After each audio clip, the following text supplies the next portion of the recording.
Thank you for joining us on PM Express tonight. Tonight we are catching a flight to Washington, D.C. because it appears our economic future hangs on the spring meetings, the IMF World Bank spring meetings. It is a final push for debt relief. And we've been told that today the finance minister and a team of Ghanaian experts will join him in a meeting with the Paris Club. And that club, we did a special show on that club.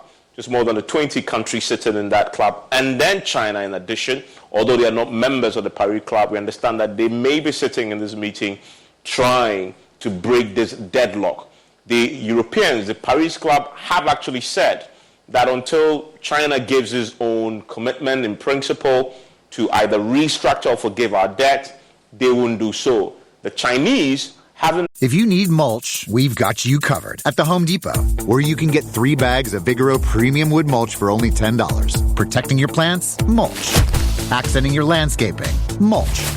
Stabilizing moisture levels and guarding your garden? Mulch. Mulch. Protect your yard and bring on spring with black, red, and brown Vigoro Premium Wood Mulch at a new lower price of 3 bags for $10. Right now at the Home Depot. How doers get more done. Valid March 5th through May 17th. In-store only. Color selection varies by store. Limit 60 bags per customer while supplies last. Been as vocal about their stance on this matter, but we know from other experiences elsewhere on the continent that they play hardball when it comes to the matters of debt. Everybody's blaming the Chinese for the delay in the restructuring, but the Chinese themselves have their own concerns around how the West, the Paris Club in particular, is handling this. So Ghana has been caught up in the middle of this. But that is why today we have to focus on this spring meeting issue, and making it count. How do we make it count? Remember, everybody else is in one place, and many people will say we will not get a better opportunity to get a deal if we miss this window, because you don't have to be flying to China and flying to the Paris Club members to get them to come together, because a partial creditor committee, we understand, has now been formed.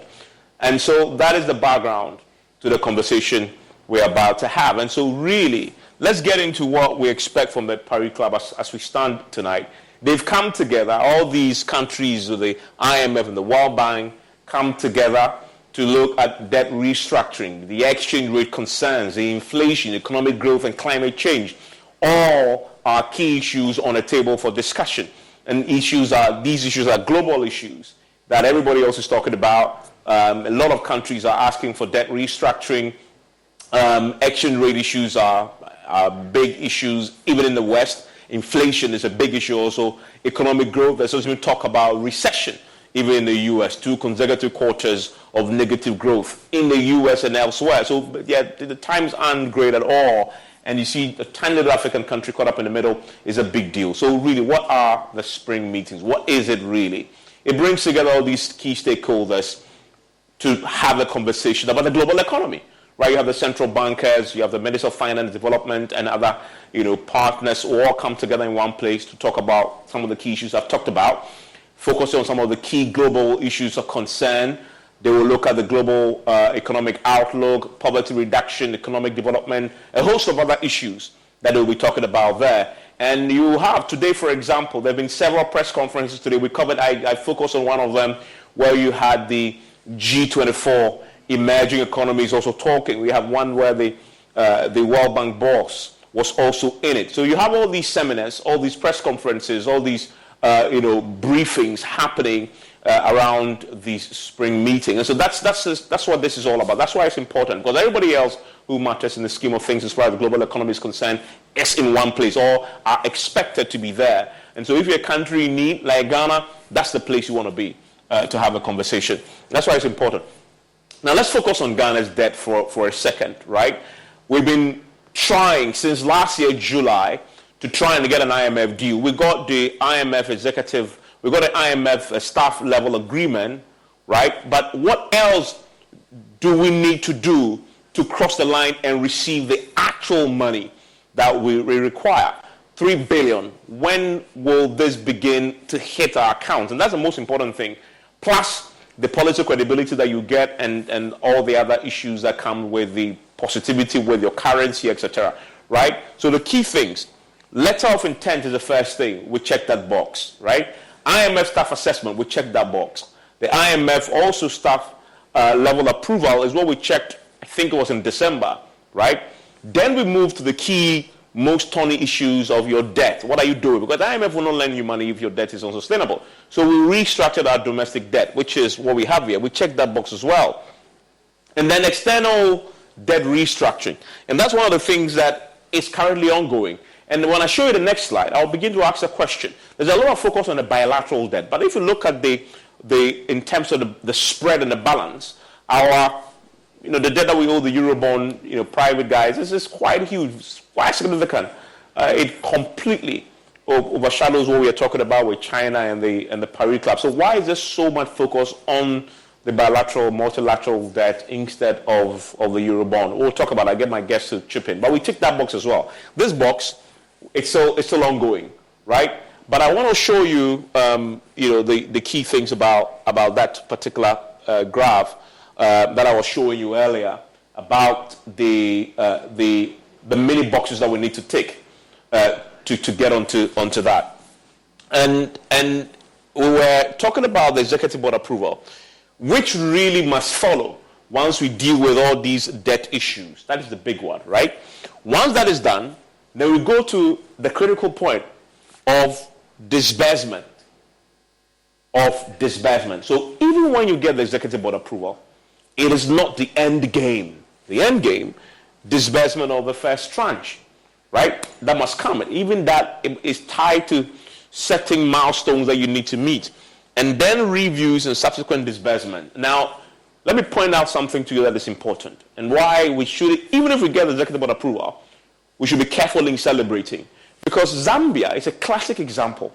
Zambia got executive board approval of the IMF in August of last year, shortly after after China agreed to play ball, gave its commitment in principle that they will restructure the debt and possibly give debt relief. Immediately after that, they get the IMF executive board to approve, which is currently what we are chasing with all these meetings happening right now.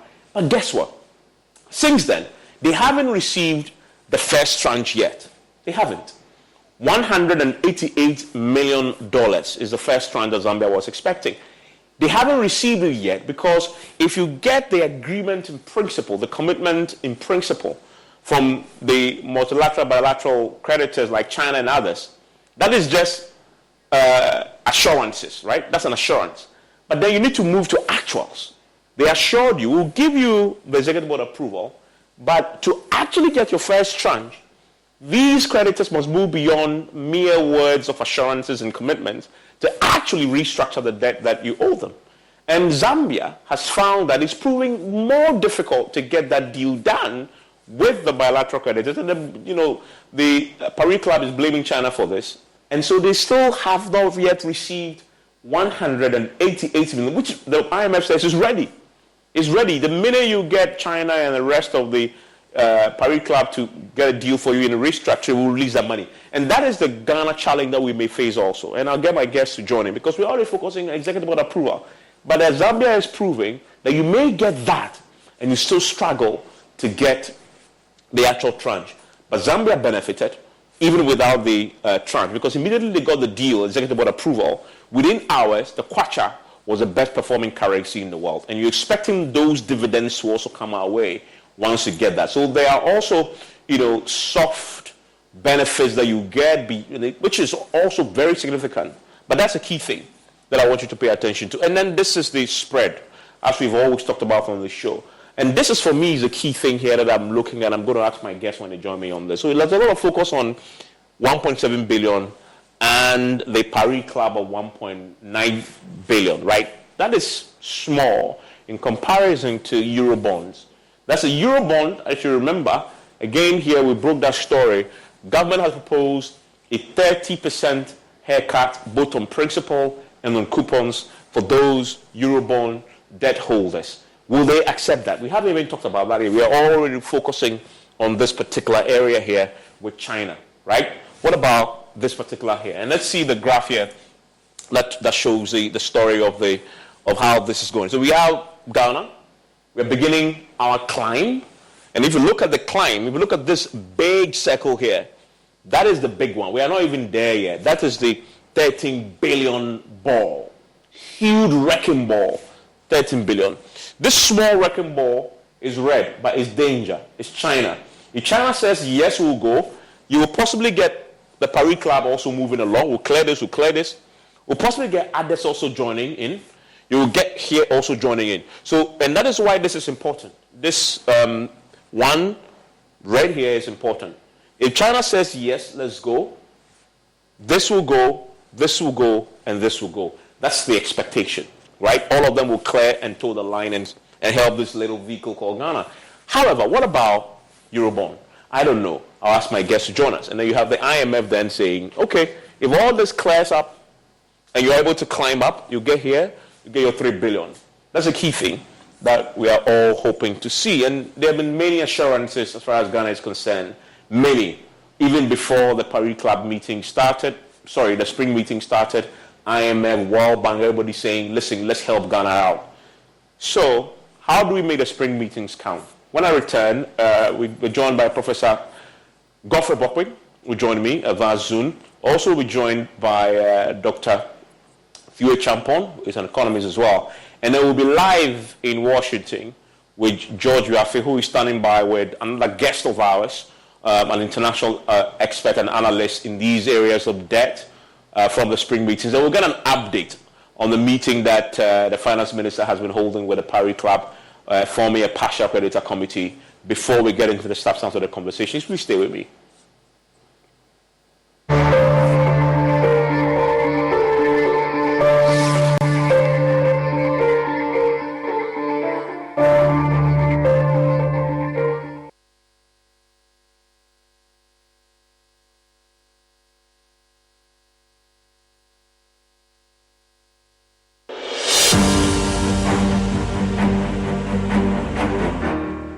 My name is C.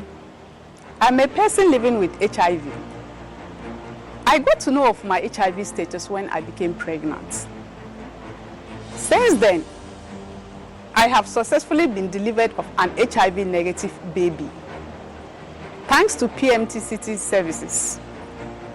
I follow the guidelines and take my HIV medicine called ARVs every day to date. This makes me strong, healthy, and prevents me from passing HIV onto my baby. Please avail yourself of PMTCT services when pregnant. It is the only way to ensure that you do not transmit HIV onto your baby during pregnancy, birth, and breastfeeding. Even if you have tested for HIV recently and was negative, test again when pregnant. If you test positive, take the baby back to the hospital immediately after birth, as directed by your healthcare provider. The baby will also be given medicine immediately after birth and tested to ensure that both mother and baby are well. Let's work together to have a generation free of HIV. Our children must be free to shine.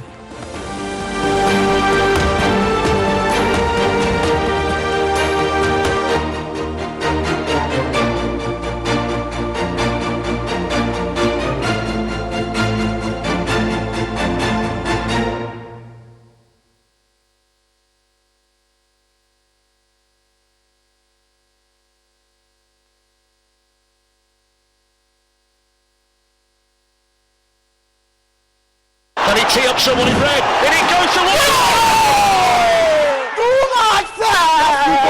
What 5 champions league? You want to know? I be the real goat. Who is the goat? Ghana Jollof or Nigerian Jollof? Ghana Jollof has no co-equal. The smell alone. Oh my God. No, that shit. You two they lie. Now the same stew when they use cook the rice and then they go put them for top. Hey, you are lying. Ghana Jollof.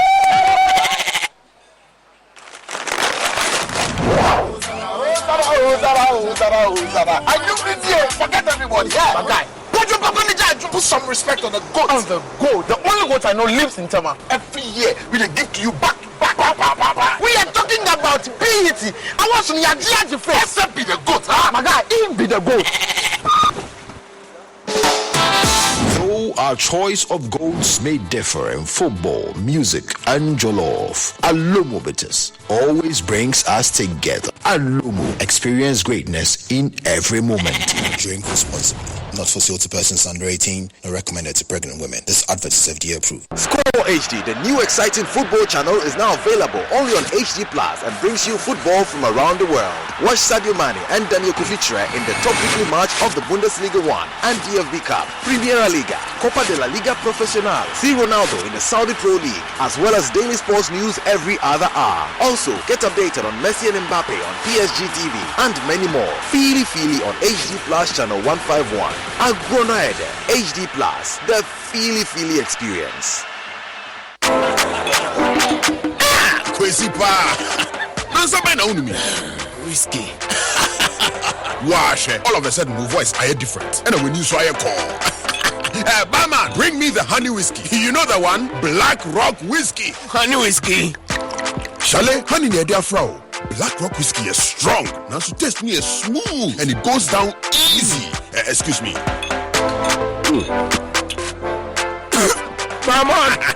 Barman, bring my friend one Black Rock Whiskey. Black Rock Whiskey, blended with natural honey flavor. Hey, what's up? Barman. Hey, what the over Sikanton Sata? You've been to a man, no? Black Rock Whiskey can be a feeling smoothness, no? Drink responsibly. Not for sale to persons under 18 years of age and not recommended for pregnant women. This advertisement has been vetted and approved by the FDA. Every day, people have money emergencies. Ma, I need my school fees emergency. Mommy chop money emergency. Emergency. Catch it. I'm your rent emergency. Now, there's a new emergency number in town. More money, challenge and enjoyment.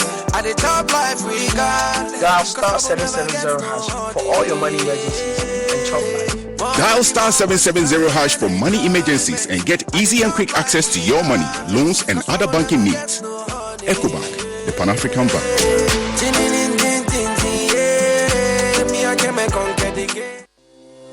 For crystal clear and thrilling podcasts and live shows, download and listen to us on Apple, Spotify, TuneIn, Google Podcasts, MyJoy Online, Amazon services like Echo, Amazon Music, and Audible, Stitcher, Adom Online, Overcast, and Pandora. Take note of everything. Sign up for the multimedia digital platforms now to stay updated.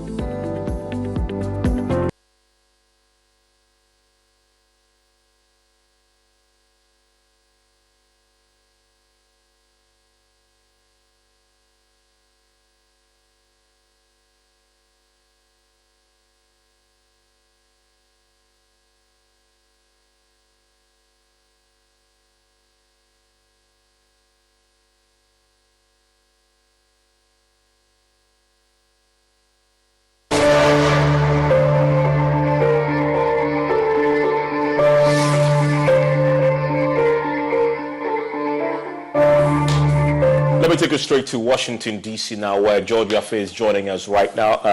He's been there for us covering the spring meetings with the IMF and the World Bank, and he joins us right now with the very latest. Also joining me tonight is Professor Godfrey Bokwe, is a professor of finance and economics as well. And I'm also delighted that Dr. Ture Champon can also join us. He's a petroleum economist and a political risk analyst as well, and has been following very closely what is happening in Washington. George, quickly, do we have any information from the meeting that we're expecting that the finance minister will be having with the Paris Club? Well, we understand that it did progress quite steadily, but we are still yet to get the fine details in terms of the workable outcomes and the way forward.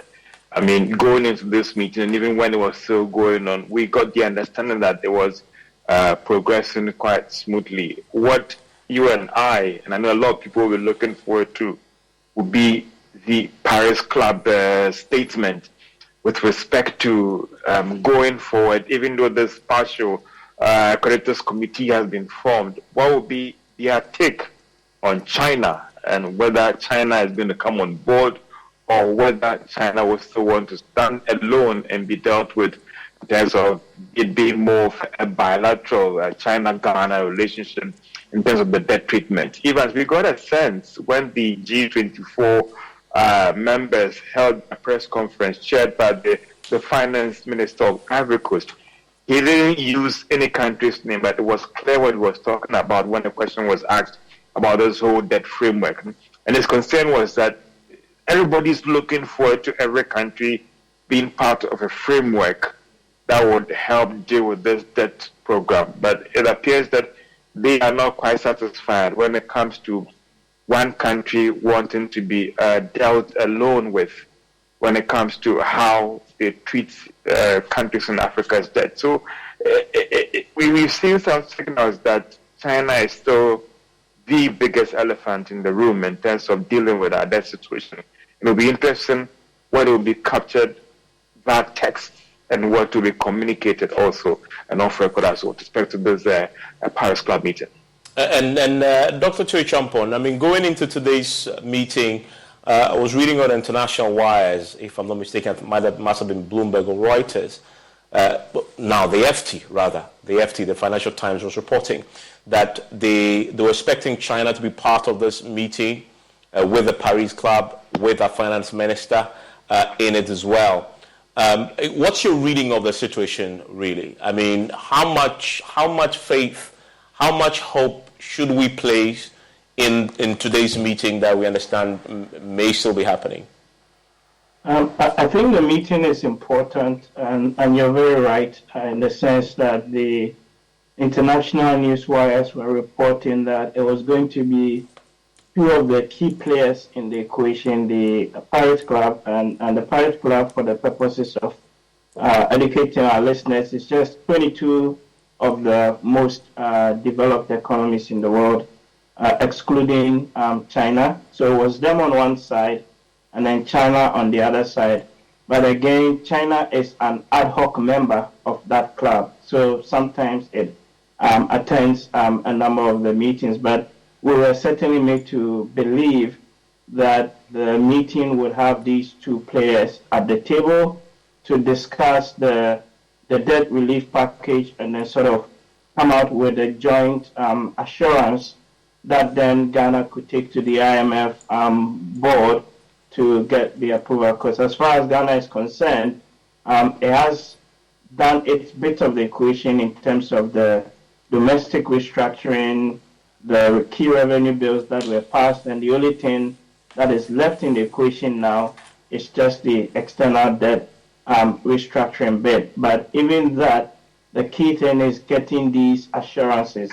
It doesn't necessarily mean that they have to restructure the external debt portfolio entirely, but getting some commitments that would happen at some point down the process. It's also important quickly to note that the position of China is changed a little bit in the last couple of weeks.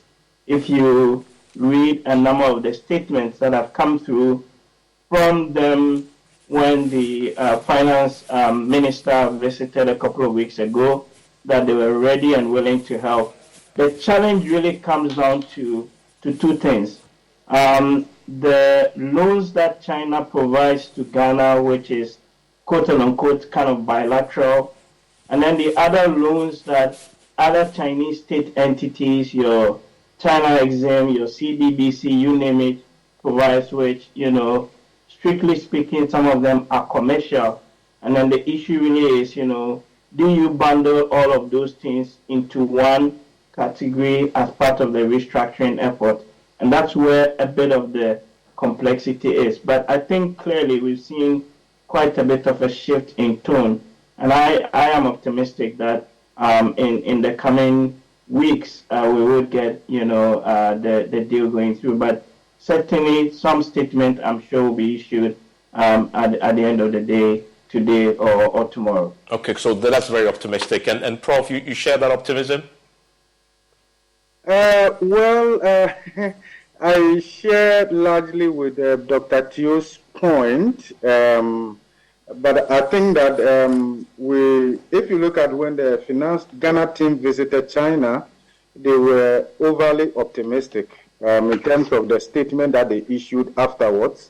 So that created a signal that China was willing to come on board. But I think we need to understand how China works, how they approach issues about debt forgiveness and the rest of them. And the fact that China was very clear that for these countries to be liberated and granted that fiscal space, it needed everybody to come to the table, including multilateral institutions, because the IMF and the World Bank had indicated that their debt were not up for restructuring, essentially. Okay, and as Dr. Tio said, part of the China debt that we are classifying as bilateral also from their institutions, and therefore the idea of bundling them together and how they should be viewed in all of this is quite different. Then the other thing we also needed to read meaning into is how the invasion of Russia and how the West had packaged this whole story. You will see that it has not gone down well with China, it hasn't gone down well with Russia, and then other countries, even within the BRICS. And therefore, the willingness of China to participate fully in this framework is known to be a bit problematic. In the case of Zambia, China was a co-chair of that creditor committee. Yeah. You see how the West came out openly to blame China for the slow pace of negotiation with respect to Zambia. That in itself does not augur well for cooperation in the going forward under that particular framework. Remember that and then again, if you look at how the Paris Club creditors are pushing this through, they tend to favor debt relief, right? They tend to favor debt relief. Philosophically, that doesn't sit well with China and even with Japan. And Evans, if you remember, during HAPIC in 2001, Japan was very clear that Ghana signing up for HAPIC will have implication for loans to Ghana, and we saw the impact also over an extended period of time. Okay, so all of those things will be playing out. Clearly, what Ghana needs from the external bilateral is funding assurance. It can take the form of debt relief or fresh funding, right? So if it's in the form of debt relief, then the Paris Club creditors, Dr. Tio Echampo mentioned all of them. All of them put together, look at how much they've given to Ghana and how much they have to sacrifice among the 22 or so member countries. Then look at how much China alone, as a standalone non-Paris Club creditor, they are lending to Ghana. We are looking at something around 1.7 billion. Perhaps this may be the reason why China doesn't want to be bullied through that framework in there and would want to have some kind of leverage in engaging. So China's indication that they are willing to come on board may not take the form of expressly debt relief, probably debt reprofiling of the maturity or the terms or whatever. We should be open to that. But I think that if you look at all of this and how much we owe China, it should not be the reason we will not get the program. Because, with considerable expenditure reduction and all of that, we should be able to accommodate that. And I think that the West equally must appreciate the fact that the global geopolitics and all of that is causing vulnerable countries to lose them more, okay, as they play all these politics at the top level. But Prof, if you consider the Paris Club's concern, isn't that there's some legitimacy there, isn't it? Their concern is if they give the relief, whichever form it takes, the concern is Ghana might then take that relief or use the space created to service China's debt, right? And they don't want that to happen. That is not but how much we owe China it's not like what will break the back of the IMF or Ghana. So let's look at things in proportionality, right? So that we don't major on the minor. If you look at the external debt composition, and you look at external commercial, that is over 13 billion. Yeah. Okay? And then if you look at how much we owe China and all of that, so you will see that in all of this, in as much as I will appreciate China coming on board fully, there's a certain sense that we might be majoring on the minor, right? And the fact that the Russia invasion of Ukraine and how it has been hyped in causing energy prices, unsettling in terms of price development and all of that, in itself, and how Ghana has played its role in all of this global geopolitics. Remember, Evans, we are not only talking about global geopolitics today. My boss is here, Dr. Chio Champon. We're also talking about geoeconomic fragmentation, right, along different blocks today. So there's a whole lot going on, and you see that there's a certain scrabble and rush to get the allegiance of African countries either to the side of the West, right, in the new global geopolitics and economic fragmentation. And then you also see how China also is holding on to how much they have lent to the continent. Because remember, whoever lends money to you, you are a slave to that person, right? Because since 1844, you will see the role that debt and trade diplomacy has played in the colonization of Africa and the recolonization of Africa, right? So all these things are coming to play. So when you are looking at the program and all of that, for instance, the IMF just approved over $15 billion for Ukraine. How much is Ghana asking for? It's not just 3 billion. And will it be too much for the West to come to our aid and all of that? So these are the dynamics. But Evans, what I'll say is that it is about time Ghana recognizes that it can no longer be that you borrow and spend anyhow, and some countries will just show up and say, we have forgiven. We write off. Yeah. Then you continue. Those times are gone. Let me bring Prof in on that question. We have to pay. Yeah. I mean, Dr. Chio Champon, I'll come to you back to you, George, and just to give me a sense of this China problem, how much of it is just featuring at these conversations. But Doc, even if we get China to play ball and agree to commit in principle and give assurances together with everybody else, that is not home and dry yet for us, is it not? Because as Zambia is proving, even when you cross that hurdle and you get executive board approval, it isn't the end game yet. So we're pretty far off from actually getting, let's say, the first tranche. But, of course, the soft dividends that may come with an IMF executive board approval may be there, but the actual money that we need may not come just yet, even after the executive board approval. Isn't that even more complex post-spring meeting deal? Yeah, I mean, you're right. That in Zambia's case, they got the deal almost approved. I was in August of last year until date. We still haven't had the receipts coming through. In fact, just a couple of days ago, the IMF released a statement on Zambia. I'm still calling for all of the creditors to quote and unquote come together and offer the concessions that are needed to unlock the needed financing. But Prof. Bokpi makes a very important point that all of these things are taking place in the context of some geopolitics that are at play, and in the context of the increased fragmentation of the world, where the whole idea of multilateralism is being shifted, and more or less different countries pitching different camps. We've seen Janet Yellen from the U.S. Early this year visit Zambia. We've seen Kamala Harris visit Ghana, and everybody's trying to court or co-opt influence. But the point really is that even if China agrees to, and the Paris Club agrees to something, and in China's case, I think we've got to be very clear. Prof talked about it. They are unlikely to offer you debt, relief or debt relief.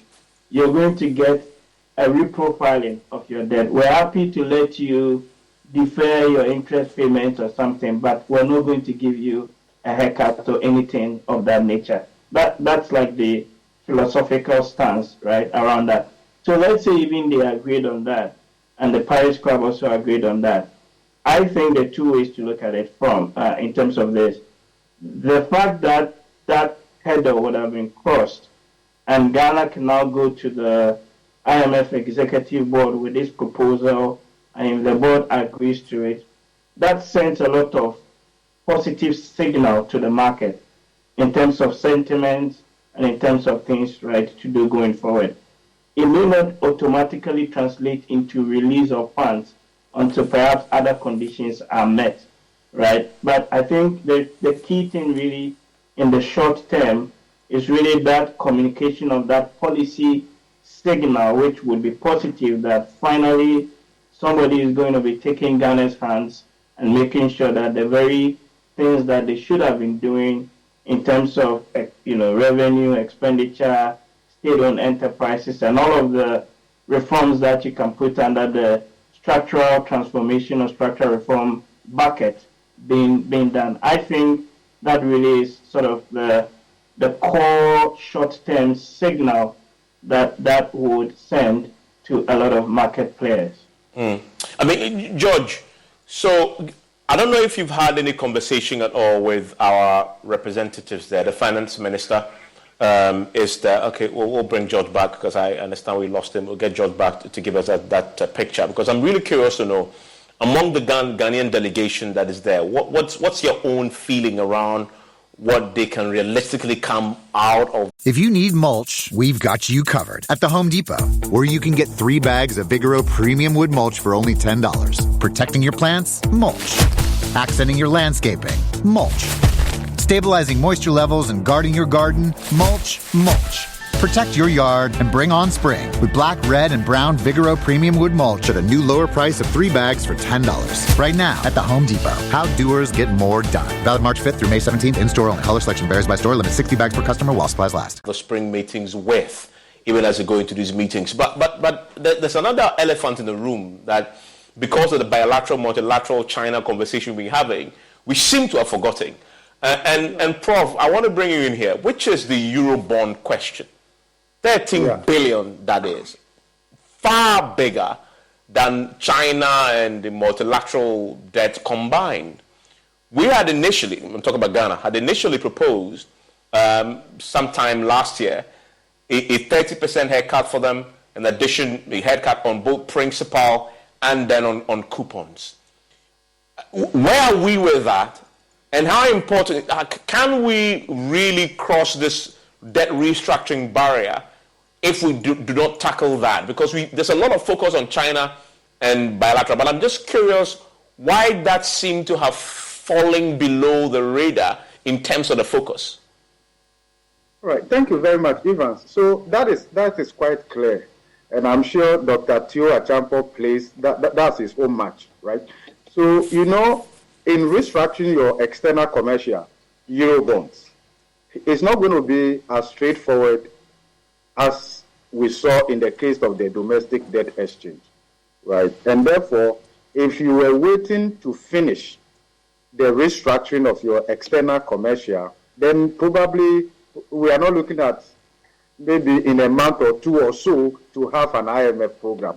So some of this could be ongoing. Remember that in the case of the external commercial, they will demand all sorts of documents, right? Some could even challenge the debt sustainability analysis and all of that. You have to prove to them that you really deserve debt forgiveness. But we're already eliciting some dividend from that perspective, because we've taken advantage of the G20 framework and suspended coupon payments, right? Okay, which in itself has helped to preserve our international reserves. Assuming Ghana had to make those coupon payments, by now you would have seen where the CD would be. Okay, so that suspension in itself is good. At the end of the day, we could have the program approved if we get that assurance from our external bilateral and then multilateral, whilst this continues. And why is that so? So that at the end of the day, when we are finished, one of two things could happen. We either end up with NPV neutral, in which case there will be no haircuts, right? The coupon that has been suspended will be paid at the end of the day, or NPV negative, in which means that the difference between the NPV negative and then the original position would have been how much Ghana government will walk away with in terms of the haircut. So we know that, yes, that may not be achieved or completed as quickly as possible. And meanwhile, we needed a program like yesterday. And therefore, and the IMF has made it very clear that what is outstanding now, and even more critical for them, is the assurance from our bilateral and multilateral. And Evans, why is that so? If, assuming Ghana had market access whilst applying for this program, there wouldn't have been the need, because that funding gap could have been closed by accessing the Eurobond market. Unlike the 16th IMF program, when we were still classified as high-risk debt distressed country, Ghana had market access. But if you look at the way this is playing out, in the next 2-3 years, there isn't any clear indication that Ghana will be able to borrow from the international capital market. Then also, Evans, in the domestic market, okay, we have been priced out. So what that means is that if you pick the 2023 budget alone, without adjusting for the fiscal savings from the domestic debt exchange, the funding gap in the 2023 budget alone is over $5 billion. You are looking at something more than that in 2024 and then 2025. What that means is that if you approve an IMF program with this funding gap, the program won't work. Remember that what we are getting from the IMF may not be totally budgetary support, but balance of payment support that will go to Bank of Ghana directly. So there's a funding gap that the IMF is asking Ghana's bilateral and multilateral to help close, either in the form of debt relief or fresh funding. That is where the problem is. And that is why I bet to differ that Ghana hasn't done all of its part well. You know, we are talking about funding gap of over $5 billion this year alone. So if you are not willing to cut wasteful expenditure and also help yourself in closing the funding gap, it's going to be harder.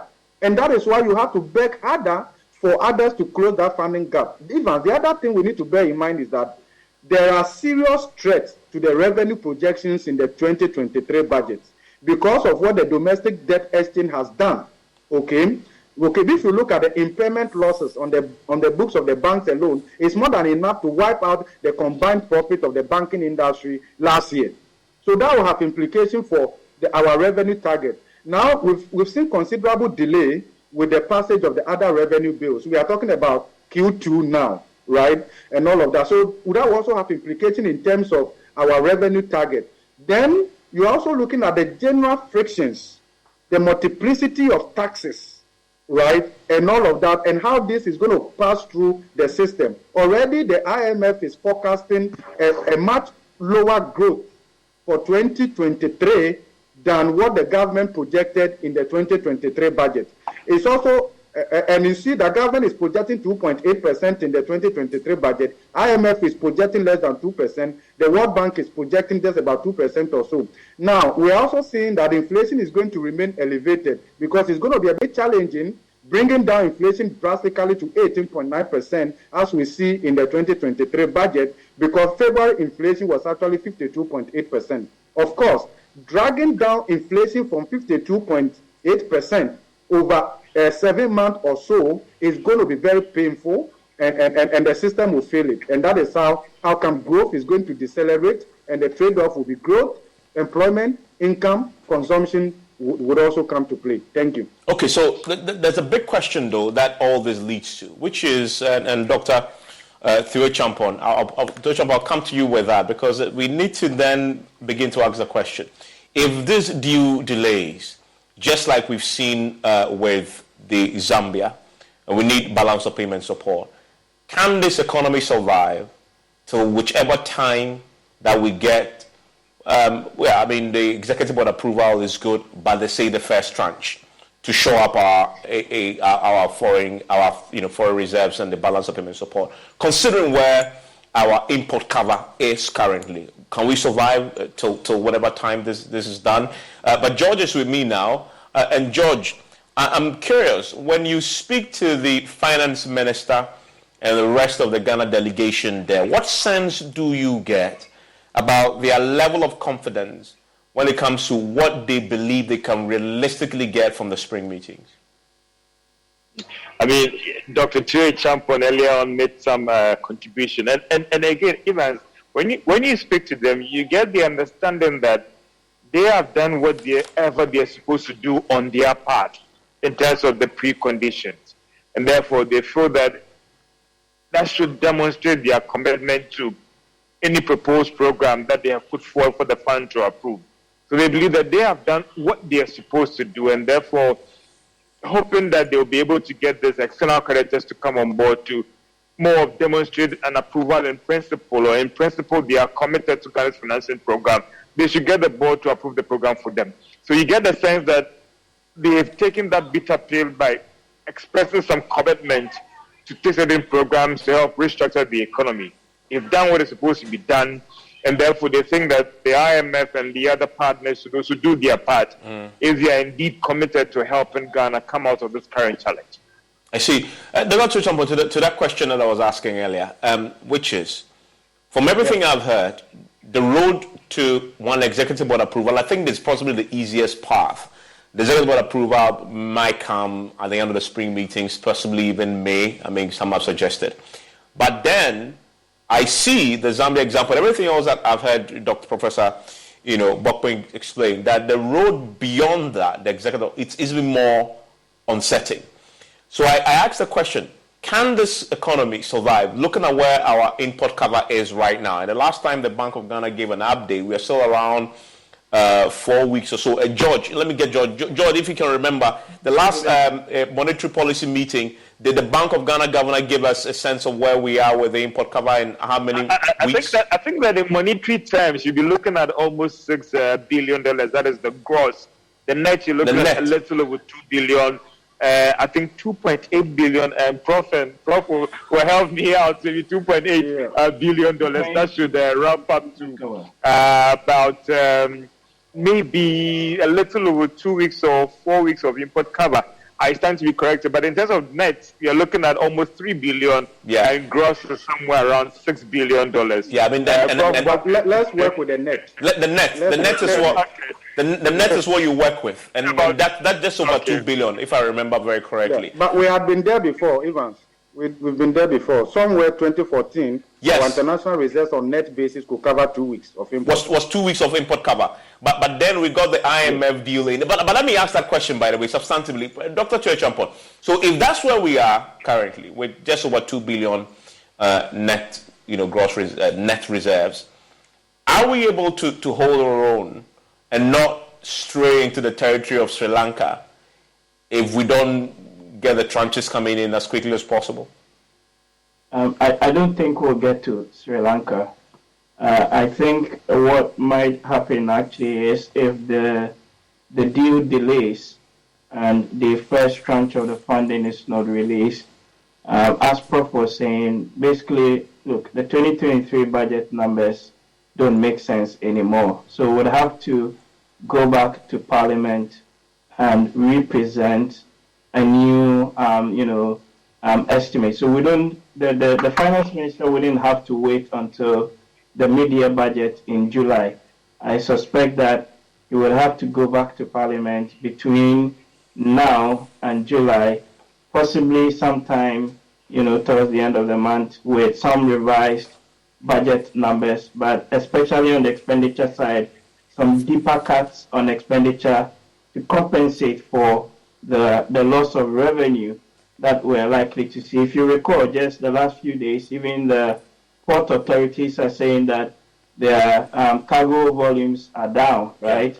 And the revenues then they're expecting are unlikely to be met. Against all of the headwinds, the inflation, the challenging business environment that Prof has mentioned. So I think the clear pathway I see, if the IMF deal delays, would basically be the government, in this case the finance minister, going back to Parliament and representing new budget numbers, but this time around with some much deeper cuts on the expenditure side of the equation. Prof? Yes, I lean towards Dr. Tio's position, but Evans, already you can see that the delay is having impact. In fact, actually, you check the data.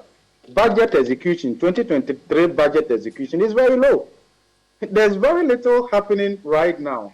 right? So it looks like the whole economic activity is suspended.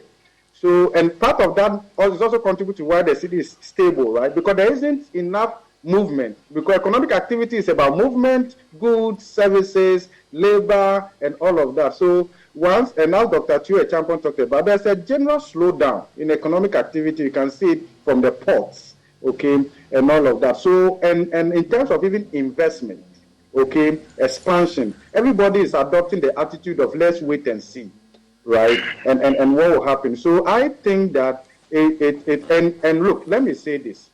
I think that the delay will have more to do with how the West approaches this matter, rather more than China being used more or less as a scapegoat here. That is what I think. And I think that the IMF must have a plan B, okay, because why? Ghana is a member country of the IMF, okay? And in this hard time, this is where the IMF has to demonstrate their commitment to vulnerable countries like Ghana. And especially, why am I saying so? Ghana's indebtedness to China is not in the same category like Zambia, and all of that. And therefore, the over-reliance on the global geopolitics to more or less make China look like a bad lender on the continent may actually affect more vulnerable countries like Ghana and the others than it will actually affect China.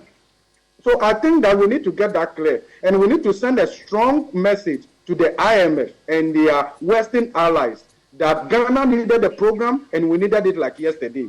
We've had enough of the geopolitics, the economic fragmentation, and how they want this to play out and all of that. But I think enough of that now. Yeah, but on the IMF subject, I mean, the IMF chief executive has always been saying, even just before this, said again that, you know, they should hurry up and give Ghana. You think that's lip service? Yeah, but they could do more. Why am I saying so? Look. If you need mulch, we've got you covered at the Home Depot, where you can get 3 bags of Vigoro Premium Wood Mulch for only $10. Protecting your plants? Mulch. Accenting your landscaping? Mulch. Stabilizing moisture levels and guarding your garden? Mulch.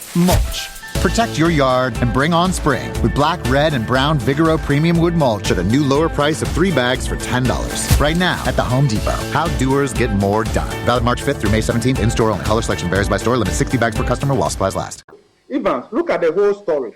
When it was in the case of the domestic debt exchange, the IMF said that they don't play a role in how a country restructures their debt. But now they are playing a stronger facilitating role and urging others to come on board, right? So, and I think that the Paris Club creditors are more than enough to close the funding gap for Ghana. That is just the point that I'm making. Okay. Look at how much they've approved for Ukraine, okay, and other countries. I mean, how much is Ghana looking for? But of course, Ghana is also not helping itself, right? So that is how I see it. In as much as I want China to come on board, I think that the IMF should look at this together with Paris Club creditors, because already Ghana is playing out overly and openly in line with, in terms of the geopolitics, in line with the West. Yeah, in line with the West. So if you've gone if you appeal to Caesar, you must go to Caesar. Absolutely. George, I understand that you have some information to share as far as what government is doing. So, I mean, at part of the IMF meetings, there's also what they call the Parliamentary Global Forum, and we have the chairman of Parliament Finance Committee, and also Adongo is a member. And when we're interacting with the chairman of the Finance Committee, he made a very critical point that there are concerns about these revenue measures and taxes as well.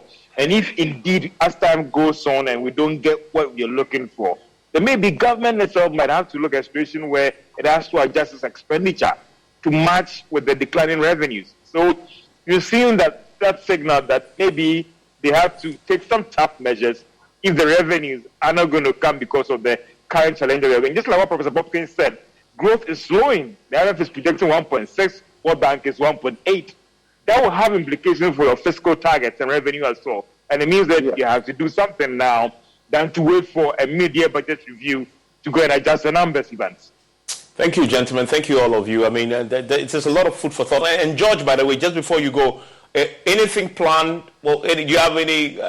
What's your insight into what may be happening subsequently after today's much reported meeting with the Paris Club? I think that behind the scenes, you get this thing that the fund and all the other partners are willing to help.